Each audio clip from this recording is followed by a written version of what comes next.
राजस्थान में विधानसभा चुनाव को लेकर सरगर्मियां जोरों पर है। सभी 200 विधानसभा सीटों पर तमाम पार्टियों के प्रत्याशी चुनावी मैदान में उतरकर आम आवाम को अपने पक्ष में करने की जुगत में लगी हुई है। इस दौरान नवतेज टीवी की टीम ने थानागाजी विधानसभा के निर्दलीय प्रत्याशी भूपेश राजावत से खास बातचीत की। थानागाजी की जनता की राय क्या है वो आप लोगों को दिखा चुके हैं। फिलहाल इस वक्त थानागाजी के निर्दलीय उम्मीदवार भूपेश राजावत हमारे साथ में है। काफ़ी साल बीजेपी में कार्य किया लेकिन टिकट नहीं मिल पाई।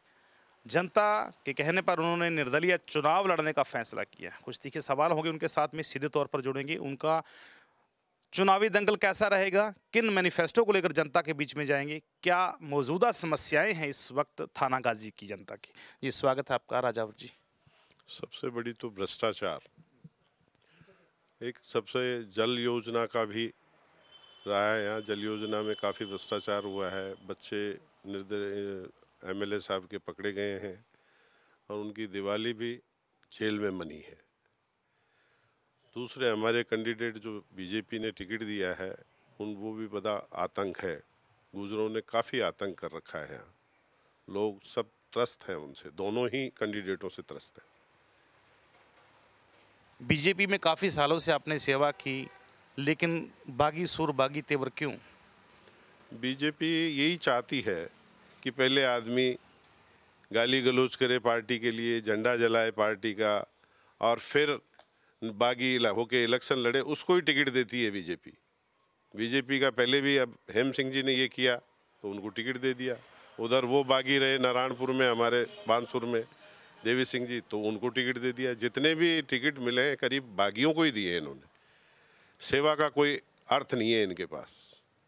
तो क्या जनता इन्हें पसंद कर पाएगी फिर? दोनों को नकार रही है जनता। प्रेजेंट एमएलए को भी नकार रही है और टिकटधारी को भी नकार रही है। अगर बात करें मौजूदा विधायक की, उनका कार्यकाल किस तरह रहा, क्या समस्याएं हैं आम जनता की यहाँ पर? उन्होंने सिर्फ गुर्जरवाद फैलाया हेम सिंह जी ने, और इन्होंने मीणावाद फैलाया। यहाँ 36 कौम का एमएलए होना चाहिए, वही रहेगा। निर्दलीय चुनाव लड़ना आपका खुद का फैसला या जनता का? सब 36 कौम का है। जगह जगह मीटिंगें की गई, 36 कौम ने फैसला लिया है और उन्हीं की सेवा में लग रहे हैं। क्या लगता है कि चुनाव में आप बढ़त बना पाएंगे? वर्त नहीं बना पाएंगे, इन दोनों को पछाड़ेंगे। चुनाव में दोनों को हराएंगे और जनता सेहरा बांधेगी हमारे। किन मुद्दों को लेकर आप जनता के बीच में जा रहे हो? सबसे बड़ा तो नाकामी इनकी भ्रष्टाचारी, लोगों से मिलना नहीं। रोडें जो बनी हैं इतनी खराब बनाई, क्वालिटी की बनाई है, जो साल 2 साल में ही ख़त्म है रोडें। कई मुद्दे हैं ऐसे, ज़मीन अलॉट करा दी इन्होंने, जिन पे 70 सालों से लोगों के कब्जे हैं, उनको आवंटन करवा दिया। लोगों के कब्जे दूसरे, नरसंहार होता हो तो, अगर निरस्त नहीं होती तो हम लोगों ने सबने मिलकर उनको निरस्त करवाया कलेक्टर साहब से, गवर्नमेंट से कह के। कई सारे मुद्दे हैं। चलिए, अगर आप को जनता एक मौका देती है तो सबसे पहला काम अपने क्षेत्र में विकास का क्या रहेगा? अमन चैन, सबसे बड़ा तो अमन चैन है। लोग भाईचारा रहे, लोगों में शांति बनी रहे, थानों थपाने नहीं हो, कोर्ट कचहरी नहीं हो। सबसे बड़ी तो यही समस्या है यहाँ। भाई भाई के कंधे पे हाथ रख के लड़ाना, थानों में एक दूसरे को घींचना, ये चल रहा है यहाँ। चलिए, जब आपने फैसला लिया निर्दलीय चुनाव लड़ने का, तो पार्टी सुप्रीमो या पार्टी के पदाधिकारियों की तरफ से आप पर कोई दबाव आया, आपसे कोई आपको प्रलोभन दिए गए? पार्टी के लोगों ने कहा, मैंने उनको बता दिया कि भाई आप लोग ऐसा ही चाहते हो, ऐसे आदमियों को टिकट दे रहे हो तो हम भी ऐसे बन जाएं, तब मिलेगा हमें टिकट। तो उन्होंने फ़ोन काट दिया। राजस्थान की बात करें तो राजस्थान में सरकार किसकी आनी चाहिए? अभी तक दोनों का असमंजस है। निर्दलीय सरकार बनाएंगे।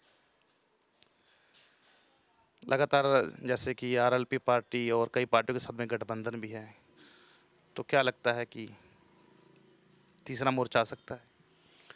तीसरा मोर्चा नहीं, पार्टियां ही बनाएंगी सरकार तो, मगर मिली जुली सरकार होगी। निर्दलीय, बीएसपी, ये सब मिलके सरकार बनाएंगे। क्या जनता को कहना चाहेंगे? जनता को यही कहना चाहेंगे कि अच्छे आदमी को वोट करें, आपके पसंदीदा आदमी को वोट करें, जिससे अमन चैन रहे। चलिए, हमारे साथ में भूपेश राजावत थे, निर्दलीय चुनाव लड़ रहे हैं और इस चुनाव के परिणाम के पश्चात में पता चलेगा किससे कितना वोट देती है थाना गाजी की जनता। हालांकि कांग्रेस की तरफ से अभी किसी भी प्रत्याशी को मैदान में नहीं उतारा गया, स्टिक फैसले फिर हो पाएंगे, लेकिन चुनाव परिणाम के पश्चात में पता चलेगा कि किस नेता में कितना है दम, किसका दावा खोखला नजर आता है या फिर किसके दावे स्टिक है। तो ऐसे देखते रहे दंगल राजस्थान का।